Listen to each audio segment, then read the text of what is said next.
All right, welcome in. I'm the Kodiak Broncos podcast, and today I'm here to talk about why Von Miller should not be on the Broncos radar. But first of all, I just want to say a couple things. First of all, leave a like if you enjoy, subscribe if you're not already. My common question of the day, since I turned 24 today, is what is your favorite Broncos related birthday gift? My favorite was a Willis McGahee jersey when I was 11. I thought that was pretty sick. That was after the Tebow year where McGahee just ran over everyone. But follow me on Twitter if you like what I have to say on here at Kodiak Broncos. Let's dive right into it. So, for me and Von Miller, it just doesn't make sense. Like, there's just no other way I can put it. There's no other way I can summarize my feelings other than he's just not what this team needs, okay? There are other teams where I could see him going and being a fit for what they need. For example, like the Commanders over the past 2 years, they've literally signed everybody with a heartbeat that used to be good. And when I thought about Washington last year, I was like, this team isn't designed to be good. It's a culture rebuild done by Dan Quinn and Adam Peters. But then Jaden Daniels just elevated it to new heights. And I was like, wow, maybe these guys actually made it work. Signing Bobby Wagner, signing Austin Eckler, signing there's Zach Ertz. But listen, for us, it just doesn't make sense because we now have a young, deep edge room for the first time in a long time. Like, I think from 2020 onwards to 2023, we probably got some of the worst edge play in the league, and that's putting it kindly. But if we were to give a veteran edge rusher a market deal, that would be a huge luxury that we just can't afford. I wouldn't say we can't afford it, but we just extended Cooper. Nick Benito is going to be a very, very wealthy man next offseason. And, I'm going to talk more about this later, but the off-field issues, they just bring a lot of baggage that has disappointed a lot of the fan base over the past few years, especially a lot of people that grew up looking up to Von Miller. And, he had a weird time in Buffalo. He had the injury. He had the ACL tear, but I think it's best suited that he goes to a different team than us. I think it's better for everybody involved. We just can't, harp on nostalgia or anything like that. So, depth chart-wise, once again, I just don't see what his role would be. Like, would he be rotation? Like, I know he would be a rotational edge rusher, but where specifically would he play? Would he play on run stuffing downs? Would he play exclusively on third downs to try to get into top 10 in all-time sacks? I'm not entirely sure. But, Benito and Cooper, they're the 1 and 2 in that room. I think bringing in Von Miller probably doesn't change that. It probably doesn't change that. And, the guys behind them, I could understand the argument for this if the guys that we had behind Benito and Cooper were just total scrubs. But listen, Ellis and Tillman both had very, very good years last year.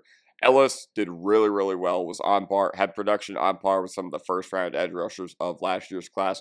Shout out to David Talks Broncos for making a video about that a couple months ago. And Dondre Tillman, so he basically played straight through the whole year because he played in the UFL.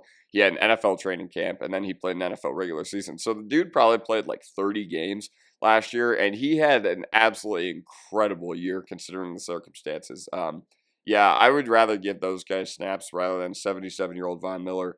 And even as a hyper-specific role guy, edge 3-4, it's just not what we need. I don't see the merits in carrying 5 edge rushers, especially because of how deep that room is.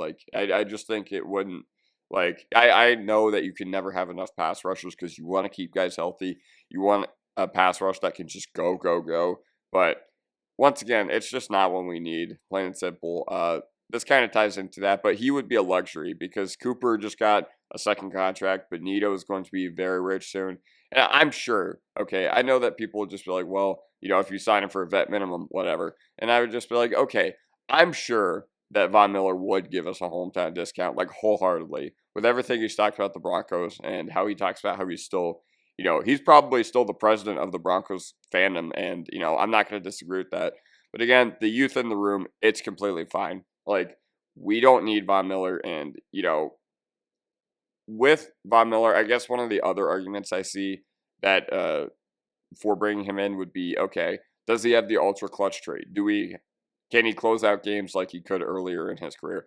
Maybe he does, but I'm not entirely sure. I don't remember him doing it a substantial amount with Buffalo over the past 2 seasons. But, edge is a position where you want to get younger. You want to get younger and not older. I'd rather spend a 6th-round pick on a developmental edge guy with a 10 relative athletic score rather than bring in a guy like Von Miller.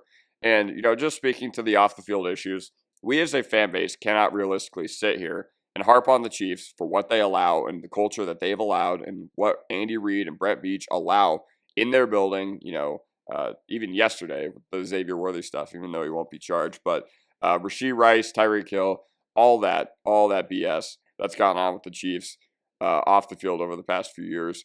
And, we just can't clown them for that realistically. And then bring back a guy like Von Miller. Like, that just makes us look. I have my opinions on how that makes us look as a fan base, where if we were to celebrate bringing back Von Miller, but we were to just clown so hard on our division rival for the culture that they have built and what they allow. And listen, Sean Payton and George Paton, they've brought back a real culture to this team. Why bring in a guy who could be a distraction? And I'm not going to sit here and say that Von Miller was a bad culture piece for this team when he was in his prime. Quite the opposite, actually. Like anybody who, was tuned in with the Broncos during that time period knows that that's exactly the opposite of what the case was, considering he hosted the Halloween party every year. And the baggage, it might be worth it if we were getting prime Bond. Like, that's a terrible thing to say, but that's just the cold, hard reality of the situation where if you can play well, a lot of stuff gets brushed under the rug. But Unc Von is just not what this team needs. It's not what we should go for. And I want guys who could represent Broncos country well, and I'm just not sure that Von Miller will do that anymore. And also, we just need to focus our efforts to other areas of the team.